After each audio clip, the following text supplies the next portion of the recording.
One of the questions I get asked most frequently is the question about what is evolution and how is it different than the other things out there?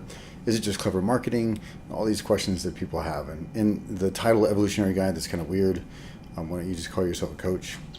The shorter answer is because it wouldn't be accurate. In Evolutionary Guide as a title and personal evolution or professional evolution as an endeavor or as an offering is far more accurate than simple coaching. It adds a third dimension.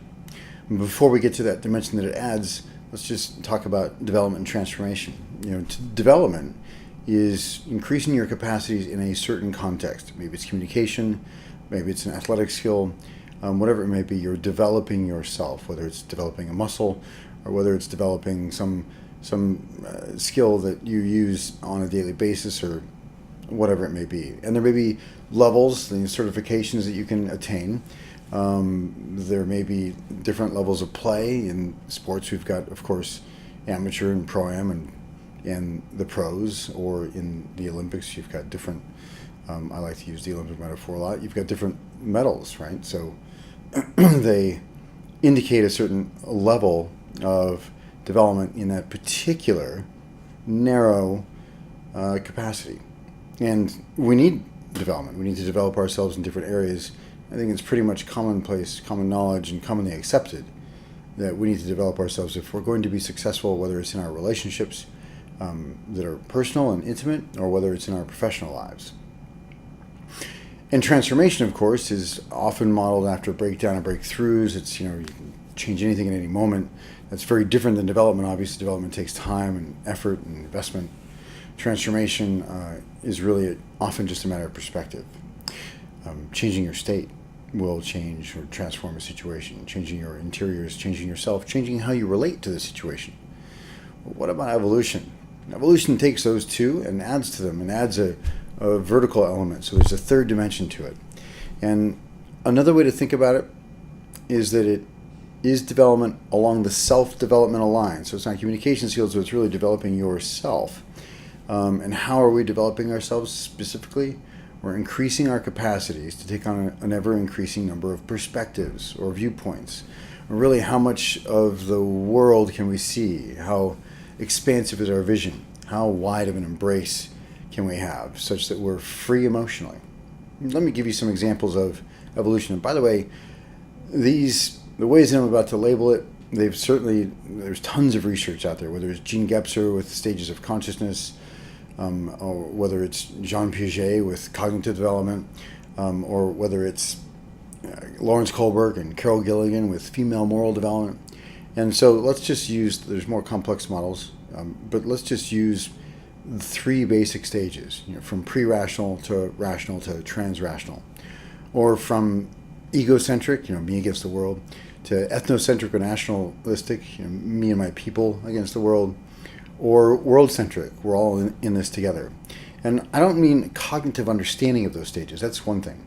That's one matter. That's one aspect of it. And most people in, educated societies can at least understand or see that possibility or that perspective, but they don't emotionally respond from there.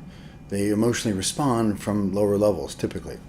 By the way, if you have trouble with levels or heights, then we can talk about depth. It's a matter of expanding or revealing your depths. It's a different metaphor for the same exact thing.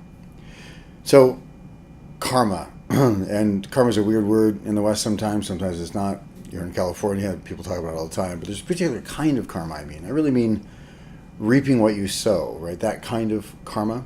So let's look at pre-rational, rational, and trans-rational through that lens. What is karma? How do people respond emotionally? And why are stages important? First, well, stages are important because it's where you respond from emotionally. I've already talked about that, where we react from. But it's also the filter through which you interpret things, events, people, yourself. So the stages are really bound to how we move through the world in our emotional experience. So let's look at karma, right? Reap what you sow. You find out somebody who wronged you in the past or who cost you something in the past, that they've had a similar experience. Now, somebody from a pre-rational egocentric stage of development will say good. Or maybe you might even seek to dole out your own instant karma to them, right? Sort of the vengeance viewpoint. And that's an indication. It's a symptom. It's a manifestation. It's a great example of the pre-rational or egocentric stage of development. And then there's rational, which would be, good. They got what they deserved.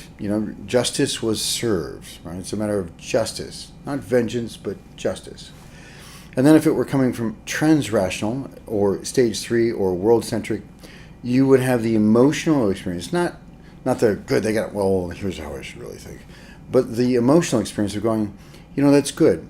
Hopefully, they'll learn and they won't impact anyone else in the future the same way I was negatively impacted. It's good because other people get to benefit from that person learning the lesson. So that's vengeance, justice, and grace. That's one way to look at stages where we respond from emotionally. One of the reasons this is important is because you've been lied to by just about every personal development company out there, whether it's Tony Robbins or Christopher Howard or anybody selling a breakthrough to anything, blah, blah, blah in 3 days, whatever it may be. I don't care what it is. They've all done it. And I think it does you a disservice. And that is that they confuse states with stages. Now, you can have an incredible state where you're like, oh my gosh, everything's different now. And it's true through that lens that you're experiencing right now, through the filtered lens of whatever emotional state it may be. However, it's not a permanent acquisition. It's not a stage of development. So what happens? Well, what happens is you go away after that weekend, and maybe it's 3 days later, or if you're really, really good, maybe you've got incredible discipline, it's 3 weeks later.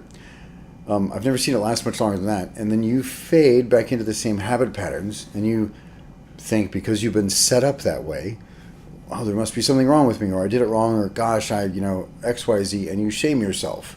First of all, it's not accurate. Nobody does that. You need assistance in integrating that into your life, whether that's ongoing coaching or whether that's support from a community, or whether it's conspicuous reminders everywhere with alarms on your mobile device and everything saying, I have to do this practice and that practice. And the importance of a daily practice cannot be overstated. Now, what can happen in a weekend is you can have an incredible transformation around what you see as possible for yourself. That is true. That is accurate. But then it takes work to bring that insight down into your body so that you can integrate it into your daily life, so that you can actually be and habitually interpret from a different stage of development. That doesn't happen overnight. In fact, it doesn't even happen over the week or over a month. Some change can certainly happen. Some change is instant. Transformation can be instant. Evolution, though, takes time. Why would you do that, though? Why wouldn't you just engage in transformation? Well, because when you evolve yourself, you affect every context of your life, and it's a permanent acquisition. So if you evolve in your self-development line to a new stage, people will say, gosh, what have you done? I mean, you're so much X, Y, or Z, something better, now than you were before. And you will have greater ease in every context. You'll be more relaxed, have that sort of quiet, relaxed confidence. And it doesn't matter if it's bringing that to a conversation with your loved one, your intimate partner, or your business partner. You will enjoy the benefits, reap the fruits of all of the depth of the work that you take on.